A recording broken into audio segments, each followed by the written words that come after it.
Pertanyaan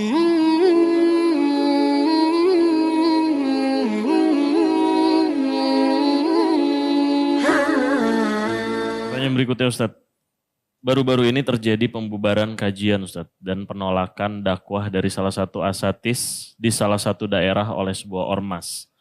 Bagaimana kita sebagai penuntut ilmu menyikapinya Ustadz? Karena kami melihatnya adanya fitnah-fitnah yang dilontarkan terhadap dakwah sunnah Ustadz. Ya Allahul Musta'an. Allah tempat kita memohon perlindungan ya. Memang dalam dakwah itu ada suka dukanya. Ada suka duka. Akan ada yang menerima tadi saya bilang, ada yang menolak. Itu biasa. Kita mendoakan bagi teman-teman kita yang belum bisa menerima, maka agar Allah SWT berikan hidayah. Tapi ini bukan berarti harus menghentikan dakwah, gitu kan? Mungkin karena mereka belum mengetahui, gitu kan? Alhamdulillah, selama ini semua teman-teman dakwah sunnah, dakwah salaf ini, kalaupun ceramah jelas, pakai mikrofon, pengeras suara di media, tidak ada yang disembunyikan. Ya. Saya pernah berbicara dengan seorang tokoh, kebetulan tidak sengaja ketemu di musim haji. Beliau di sebelah saya. Kemudian salah satu tokoh yang dikenal gitu ya.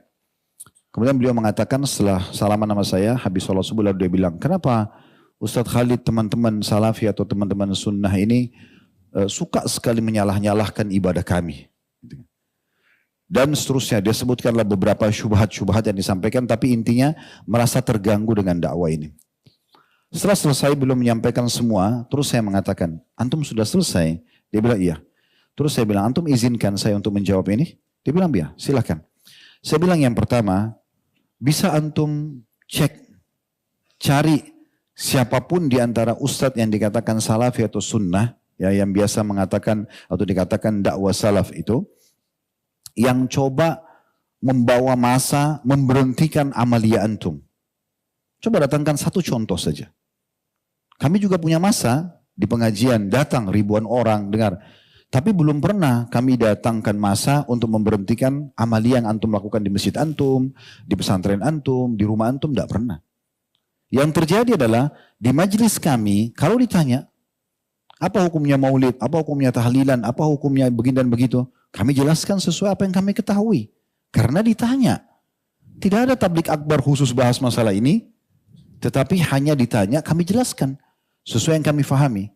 Kalau antum merasa itu benar, antum jalankan, silahkan. Masing-masing bertanggung jawab di hadapan Allah SWT. Tapi jangan antum paksa kami untuk melakukan. Karena masing-masing berhujjah. Jadi tidak ada maksud dan tujuan kami untuk menyerang antum. Jangan difahami untuk menyerang. Karena tidak ada materi khusus membahas tentang masalah amalia antum, tidak ada. Kalau ditanyakan kami jelaskan. Dan itu hak kami menjelaskan di pengajian kami. Sebatas itu. Dan sekali lagi, tidak pernah ada pergerakan massa, memberhentikan atau tidak ada. Sama sekali. Dan itu hak kita masing-masing. Antum mengatakan boleh, kami mengatakan tidak boleh. Saling menghormati, selesai kan gitu. Konsepnya. Kami teman-teman salafi ini hanya butuh dalil. Saya bilang begitu, ini di rumah Allah saya menyampaikan ya, kepada beliau. Kami cuma butuh dalil. Ada dalil, antum akan temukan kami berada di saf pertama mengerjakan perbuatan tersebut. Apa saja, ini dalilnya, ini hadisnya, ini ayat Al-Qur'annya, ini perkataan sahabat. Kami langsung melakukan itu. Insya Allah kami yang pertama melakukannya. Tapi kalau tidak ada dalil, antum akan temukan kami paling jauh. Sebatas itu. Terus dia balik tanya kepada saya, oh berarti teman-teman salafi cuma butuh dalil. Saya bilang iya, hanya itu saja. Oh kalau gitu nanti saya akan sebarkan. Fadhal, silahkan. Tidak ada yang tertutup kok, kan gitu.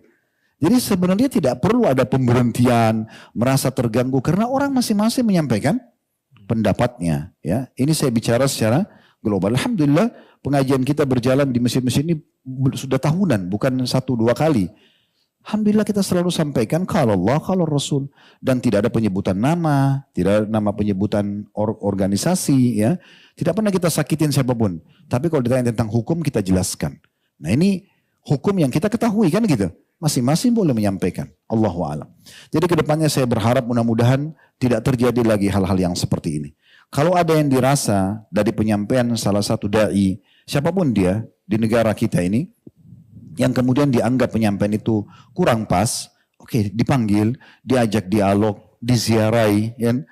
Kemudian ini lebih baik, lebih bijaksana, tujuan lebih baik daripada dari nggak enak kelihatannya, mesti didatangi, diberhentikan, disorak-sorakin kan jadi nggak enak. Umat Islam sama umat Islam kok ada masalah apa nih, gitu kan? Hanya karena tidak sefaham dalam masalah amaliyahnya ini gak penting gitu. Apalagi sama-sama ahli sunnah, itu sama sekali tidak diharapkan